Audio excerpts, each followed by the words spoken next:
Ladies and gentlemen, and welcome back into Key Time Sports. It's Key Time coming back to talk about my reactions from week 10 of the NFL season. There was a lot that happened throughout week 10 of the NFL season. The first game I want to talk about is the Cincinnati Bengals and Baltimore Ravens. Now, the Cincinnati Bengals season, I'm going to just go ahead and say it's over. It really is because they have a defense that can't stop anybody. And the defense is giving up over 30 points a game. Like I said, against the Ravens, they gave up 35 points.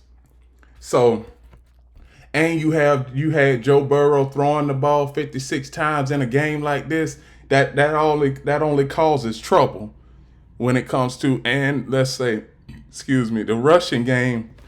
The rushing game was non-existent for the Cincinnati Bengals. So when you have a underachieving rushing game for the Cincinnati Bengals, and you have a quarterback who can throw you to a win, but he comes up short. It's like if you had a few more yards rushing, maybe you would have won the game. Now, the Cincinnati Bengals, I've had trepidation about them all season long because they don't win in September. I don't know what goes on with that coaching staff, with Zach Taylor, the offensive coordinator, defensive coordinator. I don't know what goes on with that organization when it comes from the preseason to September. But they cannot win a game to save their season in September. That's why it's like for the last few years, when they start off 0-2 or 1-2 or 1-3, they have to go on these winning streaks early in the season to even get back to playoff contention. And right now, they season is hanging by a thread. They are still in playoff contention, but they got to start winning some games starting this upcoming week. They have got to win. They have got to win the rest of their games. They got to win out. Because if they don't win out, then you are 10-7. If you win out, you'll be 11-6. Now, if you win out, you're going to have a few teams lose 2-3 games here and there for them to even have a chance at getting back in the playoff seedings. But as of right now, the Cincinnati Bengals, y'all just need to go ahead, pack up y'all stuff, pack it in, get ready for the draft, 2025 NFL draft, because you need a running back, you need wide receivers, and you need a good defense. You need about 3, maybe 4 defensive players because this season it just ain't cutting it for y'all. And then I'm gonna show y'all as far as third down efficiency, both sides they were very efficient. You had the Bengals 8 of 16, and then you had the Ravens 7 of 12. Now the Ravens, the reason why they didn't have too many third down situations was because they were getting 7-8 yards on first and second down. When you get 7 and 8 yards on first and second down, that proves it's going to be a tough night for the opposing defense, and that's exactly what it was. So the Ravens 7-3, Bengals 4-6. What are you going to do, Bengals? Because you got to win. You got to win at least 2 games to get back to an even record at 500.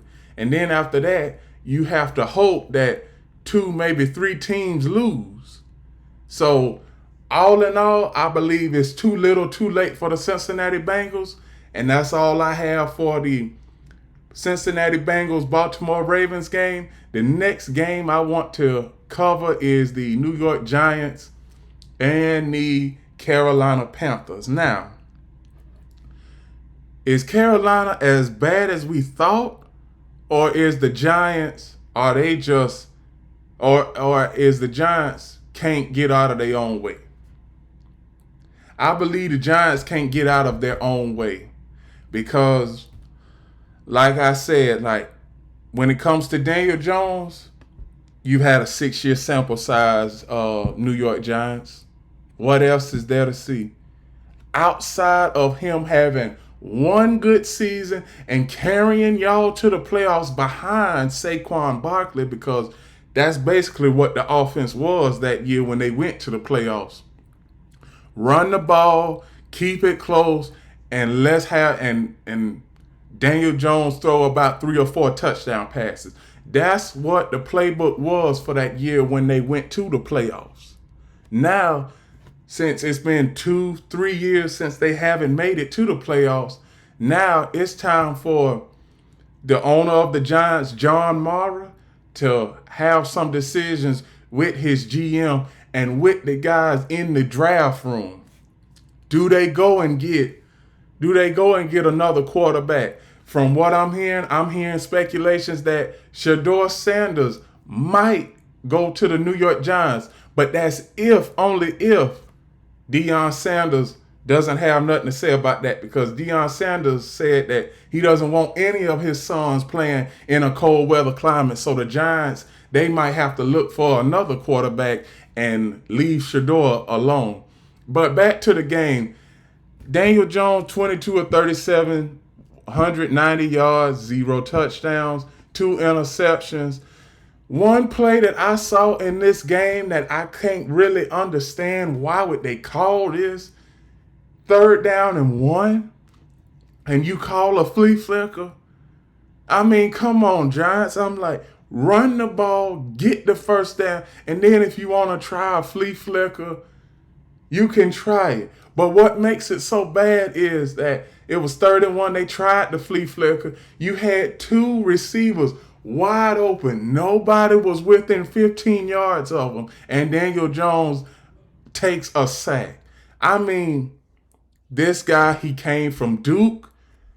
I wasn't too high on him coming out of the draft because he came from Duke, and we all know that Duke is a basketball school and not a football school. The little sample size tapes that I have of him coming out of Duke, I was not excited or happy when it came to him going to the New York Giants.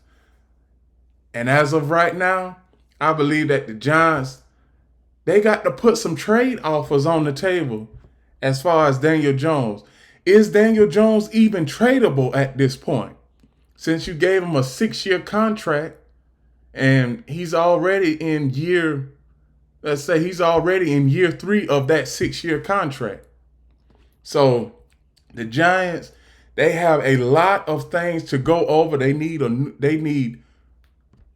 more wide receivers, because the wide receivers that you haven't developed them. The running backs that you haven't developed them. The tight ends that the Giants have, they have not gotten the proper development that they need.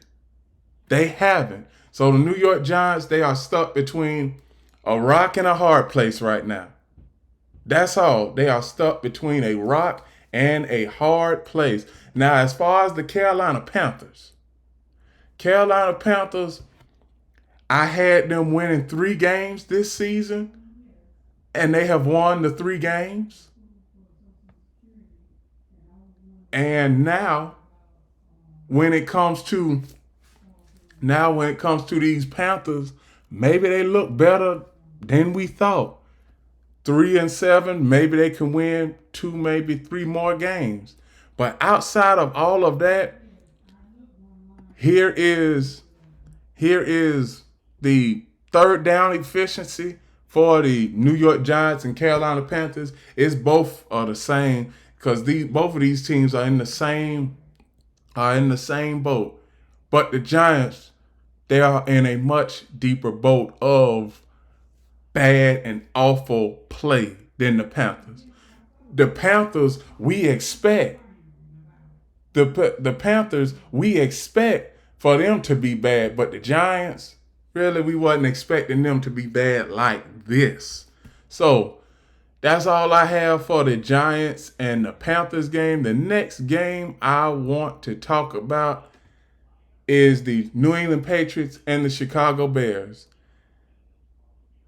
And this game, this game, it was very horrific for me from the Chicago Bears standpoint, because 24 possessions this season, 24 possessions, the Bears haven't scored a touchdown on 24 possessions. And on 16 possessions that they have scored, they've scored 12 field goals and 4 touchdowns. You're not going to win too many games where you're putting up more touchdowns. You're putting up more field goals than touchdowns. The New England Patriots, this was a team where, hey, dumpster fire, we knew that we wasn't going to see anything from them. I had the Chicago Bears as my dark horse pick to make it to the playoffs. And I still have them as my dark horse pick. I'm not wavering in my preseason prediction.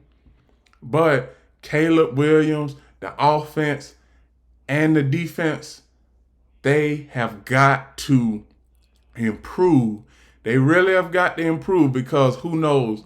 They might need to bring in a new offensive coordinator. They might need to bring in a new defensive coordinator. But from what I'm seeing right now, the Chicago Bears just ain't cutting it. Because when you look at it as far as third down efficiency, 1 of 14, really? And you have an offense with Caleb Williams, Roma Doomsday, DeAndre Swift, Keenan Allen, and also you have all of these tight ends with the Chicago Bears.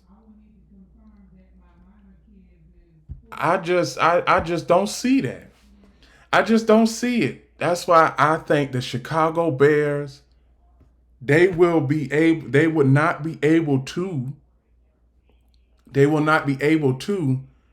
make the playoffs if they keep having offensive and defensive lapses like this. That's all I can say about that game, because it's really not much to decipher from that Patriots Bears game. Now, Buffalo Bills Colts game,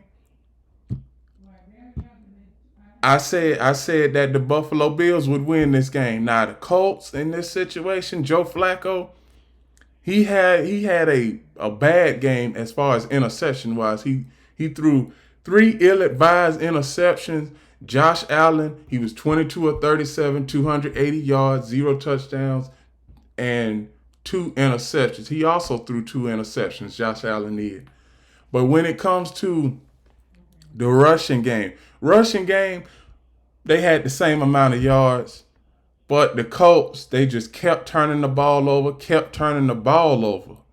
I mean, when it comes to Buffalo, we know what we're going to get out of the Buffalo Bills. We know that they are going to be in the thick of things come playoff time.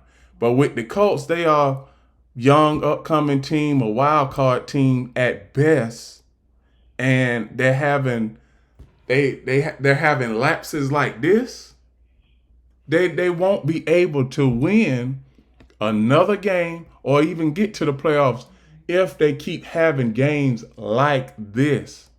Now, y'all see the statistics. Y'all know who won and who lost this game. But do the Indianapolis Colts go back to Anthony Richardson? I don't know if they can, because you've already said that we're putting all our chips with Joe Flacco. Now, if you go back to Anthony Richardson, you're giving mixed signals to the fan base, because you are not 100% sold on either quarterback if you go back to Anthony Richardson. So, as far as the Colts, you might just need to stay in there with Joe Flacco and let Anthony Richardson get some time to develop, because at Florida, he didn't have a time to develop. It was just most of the offense was just thrown his way, and he had to learn. He had to learn about it on the fly. He really did. So all in all, Buffalo, you 8-2, have a chance getting the playoffs, having a home playoff game. Buffalo Bills fans, you might as well start making playoff ticket reservations right now. The next game I want to cover is the Denver Broncos and the almighty Kansas City Chiefs. Now, Kansas City, they did what they had to do in order to win this game. Because I looked at this game in its entirety. And from what I saw a team, Kansas City, that, they weathered the storm in the first half. And then in the second half, the defense came to play. But what I don't understand is the Denver Broncos, what they should have did was they should have got maybe 10, maybe 15 more yards on the play prior to the blocked field goal. Now, credit Kansas City Chiefs. I had Kansas City winning this game, and when it was 1 second left and the Broncos was kicking a field goal, I was saying, I'm like, only thing the Chiefs can do is block the field goal. And that's exactly what they did, was block the field goal. Now, Bo Nix, he had another good game. 22 of 30, 215 yards, 2 touchdowns, 0 interceptions. Patrick Mahomes, we know what to expect from Patrick Mahomes. 28 of 42, 266 yards, 1 touchdown, and 0 interceptions. The running game for the Denver Broncos, 78 yards. The running game for the Kansas City Chiefs, 57 yards. Basically, it was non-existent. But when it comes to the Chiefs, the one thing about the Chiefs defense, if they keep a game close, they will win it. That's all I have to say about this game. And third down opportunities for both teams, Denver Broncos was 7 of 13. The Kansas City Chiefs was 7 of 16. So they were about the same. And as far as yards per play, they had the same numbers. So Denver Broncos, I've been saying this throughout the season. The Denver Broncos, they are going to be a tough outing for anybody. And everybody has saw the Denver Broncos improve from last year to this year. And I mean, it was a drastic improvement. The next game I want to cover is the Atlanta Falcons and the New Orleans Saints. Even though the Falcons lost this game, they won't lose the division because everybody else in this division has either won 3 or 4 games. That's all. Because when it comes to Atlanta, they have the better team in the division. We all know what the Saints, what the Panthers, and the Buccaneers can do from time to time, but they haven't done it consistently. The only team that's consistent in this division is the Atlanta Falcons. Kirk Cousins, 23 of 38, 306 yards, 0 touchdowns, 1 interception. Derek Carr, 16 of 25, 269 yards, 2 touchdowns, 0 interceptions. Alvin Kamara, he had 55 yards rushing.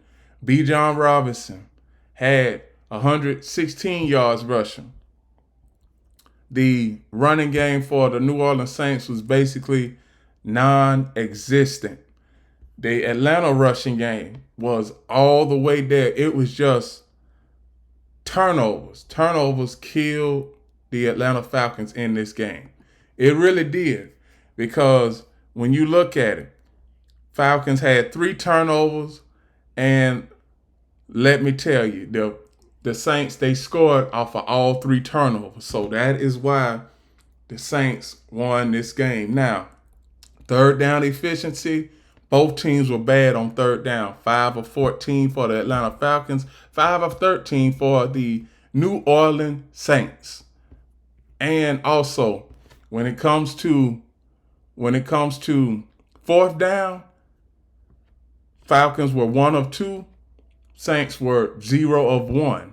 So when it comes to this game, this was basically a microcosm of the Saints season, because when it comes to the Saints season, after week 2, everybody was penciling them in as a team to be reckoned with. And I'm saying to myself, I'm like, everybody has them early season surprises. But when you start getting to the point where it starts becoming later on in the season, like week 12, week 11, week 12, and week 13, a lot of those teams separate themselves.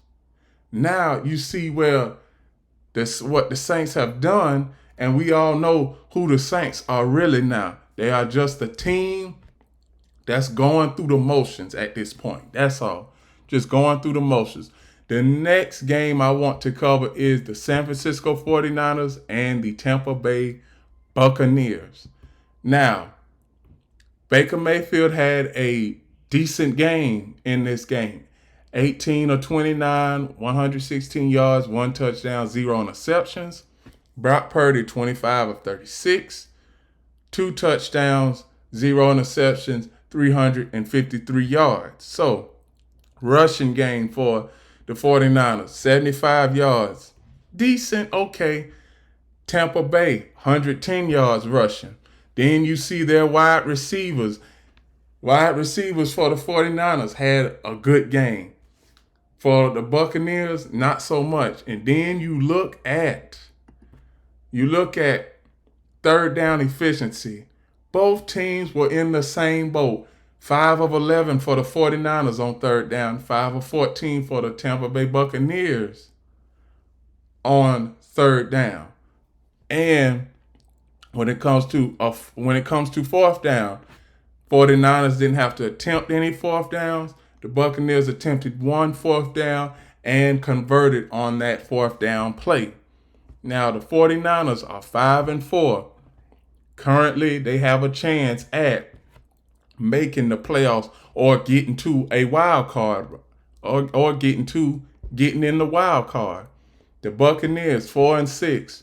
Season is hanging by a thread. I don't expect the Buccaneers to do much of nothing for the rest of the season. So I'm going to just go ahead and put Tampa Bay in the dumpster and tell them to get ready for the 2025 NFL draft, because they certainly will need it. The next game I want to cover is the Pittsburgh Steelers and Washington Commanders. This game I said Pittsburgh would win it, and we saw how good the Pittsburgh Steelers are.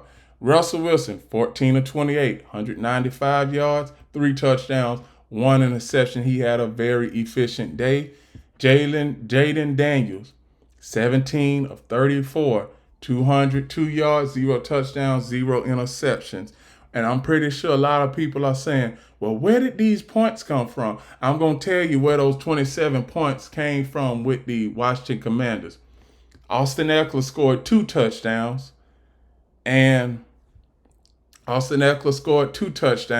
Jeremy Nichols scored 3, and also 2 field goals from their kicker in the Washington Commanders. That's where those 27 points came from.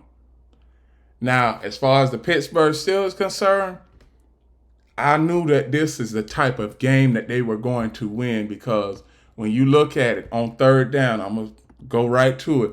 Third down efficiency. The Washington Commanders were 5 of 14.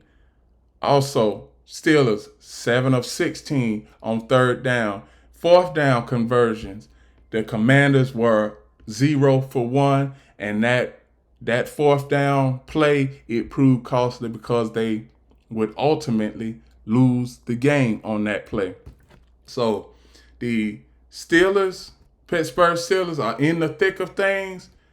Can they beat teams like the Baltimore Ravens, the Buffalo Bills, and the Kansas City Chiefs? Yes, they can. With the defense and what Russell Wilson is doing, the Steelers will be able to hang in there with anybody throughout the rest of this season. The next game I want to cover is the Minnesota Vikings and the Jacksonville Jaguars. Now, basically, this game was a field goal fest. It really was. It was a field goal fest because Sam Darnold, 24 of 38, 241 yards, 0 touchdowns, 3 interceptions.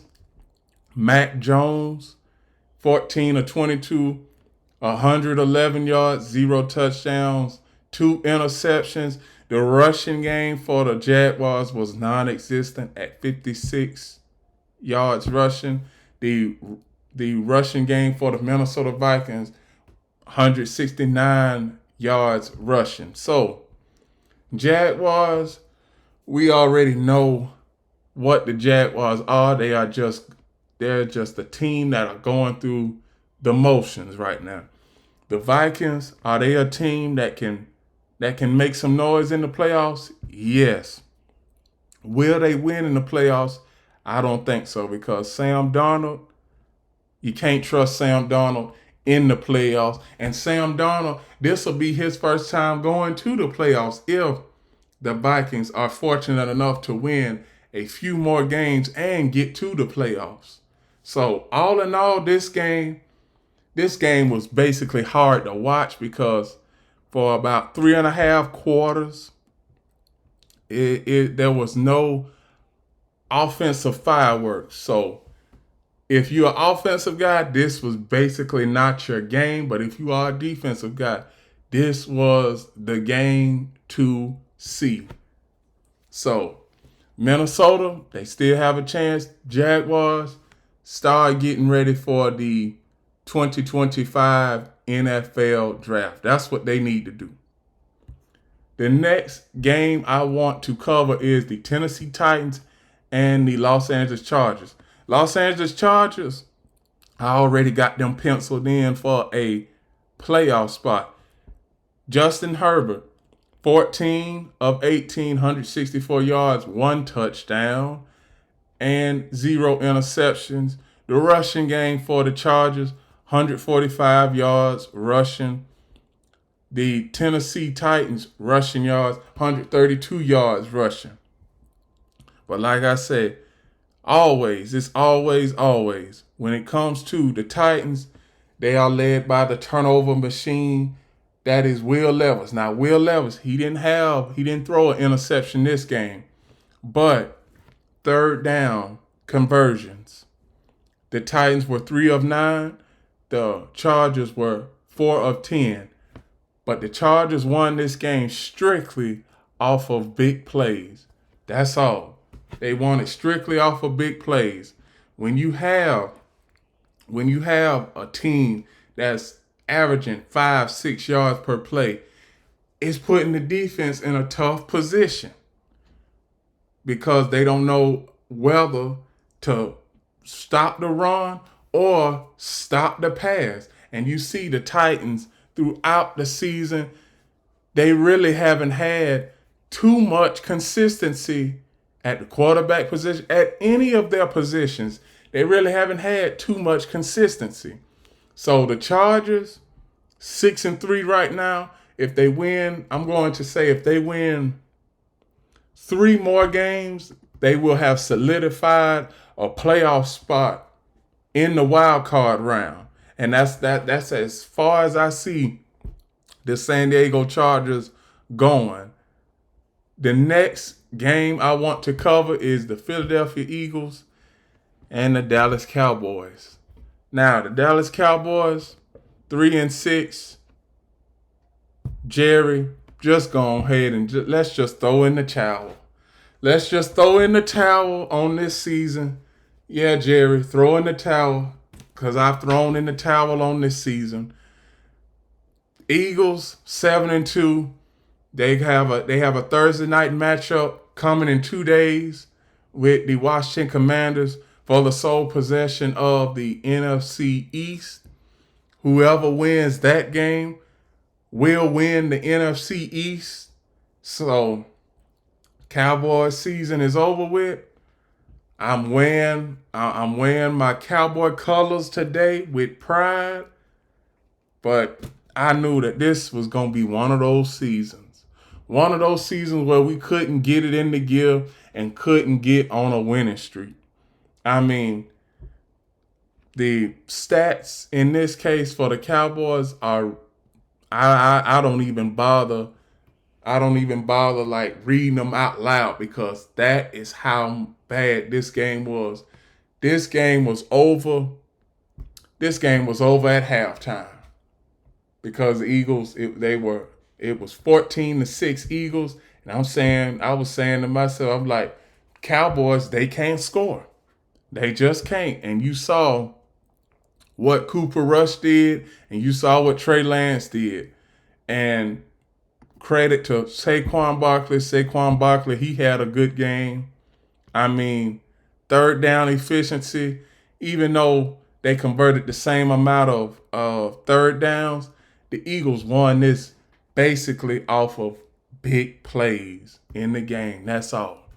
So the Cowboys season is done. Need to start looking in the draft for a running back, a wide receiver outside of CeeDee Lamb. So most of the attention won't be on CeeDee Lamb coming into 2025.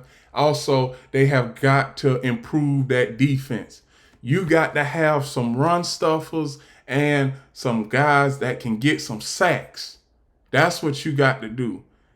If you can't do that, then you're going to be right back in the same position that you were this season going into next season. So that's all I have for the Eagles and the Cowboys. The next game I want to cover is the Cardinals and the New York Jets. Are the New York Jets making it to the playoffs? I don't think so. I don't think the New York Jets are making the playoffs. On the other hand, the Cardinals are one of those surprising teams. Cardinals were a dumpster fire last season. This season, they are currently leading the NFC West by a game right now. So, can the Cardinals win 4 or 5 more games and become a playoff team? Yes. The New York Jets this season, I told y'all before the season even started, I said the New York Jets, they have an obnoxious fan base, just like the Dallas Cowboys, so I can't say too much about that. But the New York Jets, I said, you're not going to the Super Bowl. I'm like, you'll be lucky enough to make it to the playoffs. And you're 3-7 right now, and all odds are pointing to you watching the playoffs from home. That's what it is. Jets were 6 of 13 on third down. The Cardinals were 5 of 7 on third down. This was basically a blowout. It basically was a blowout from start to finish because at halftime it was 24-6. The Jets couldn't get it in the gear at all. You got Aaron Rodgers getting sacked 4 and 5 times. So the New York Jets, they can pretty much throw in the towel on this season, and dare I say it, throw in the towel on the Aaron Rodgers experiment. Because does Aaron Rodgers really want to come back? I mean, we have to ask ourselves this. The next game I want to cover is Sunday Night Football. Now, Sunday Night Football, the Detroit Lions, they showed a lot of resiliency. They really did because they got down 23-7 at halftime. Most teams probably would have would have gone from their blueprint and threw the ball all across the field. But the Detroit Lions, they went into halftime and they said that we needed a couple turnovers, we need a couple scores, and they got right back in the game. As far as the Houston Texans concerned, Houston Texans, will they be able to make a playoff run? Yes. I don't think anybody in the AFC South will be able to contend with the Houston Texans. So Houston Texans, they've pretty much won the AFC South in my eyes already. The Detroit Lions, best team in the NFC. Anybody can go with the Detroit Lions, but the Detroit Lions, if you get them at home in Detroit, they have a different type of fan base. And the Detroit Lions, they've already been, I said this last season, that the Detroit Lions are a tough outing for anybody. But I wouldn't be surprised if all things point towards a Kansas City and Detroit Lions Super Bowl down in New Orleans. I wouldn't be surprised. But all in all, Jared Goff, he had a bad game. 15 of 30, 240 yards, 2 touchdowns, 5 interceptions. CJ Stroud, 19 of 33, 232 yards, 1 touchdown, 2 interceptions. Now, Texans, they have offensive line trouble. Rushing game for the Texans is not what it was last season. And as far as the Detroit Lions rushing game from last season to now, is pretty much the same or it's gotten better. Now, when it comes to third down, the Detroit Lions were more efficient than the Houston Texans. Detroit Lions 7 of 12 on third down. The Houston Texans 6 of 15 on third down. When you look at this game, this was a very entertaining game. It really was. You got two young and upcoming teams that are battling it out. Now, the last game I want to talk about is the game from last night, the Monday Night Football game between the Miami Dolphins and the Los Angeles Rams. This game was hard to watch at some points. Some points in this game, it was hard to watch.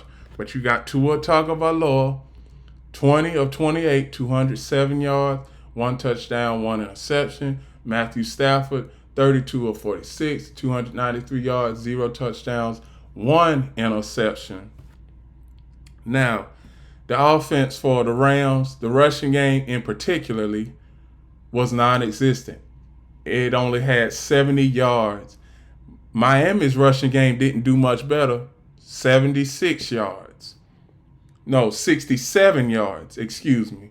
So, the Miami Dolphins, they won this game. They're going to have to win out and have some help. That's all the Dolphins can bank on right now, is to win out and have a few teams in the AFC lose. As far as the Rams, they 4-5. They can't lose too many more or else they will be eliminated from playoff contention. Now, third down efficiency in this game. Dolphins, 6 of 13. Rams, 3 of 12 on third down. That was basically where the game was won and lost at, on third down. That's what I always say. When it comes to a football game, how many times can a team convert on third down and score touchdowns? That's where the games are won and lost. And with that, those are my reactions to Week 10 of the 2024 NFL season. Please like, comment, share, subscribe, click the notification bell to get notified of all of my reaction videos, shows, and other content. And also, please like and follow Key City Sports on TikTok. And one last thing, remember, the key is always on time.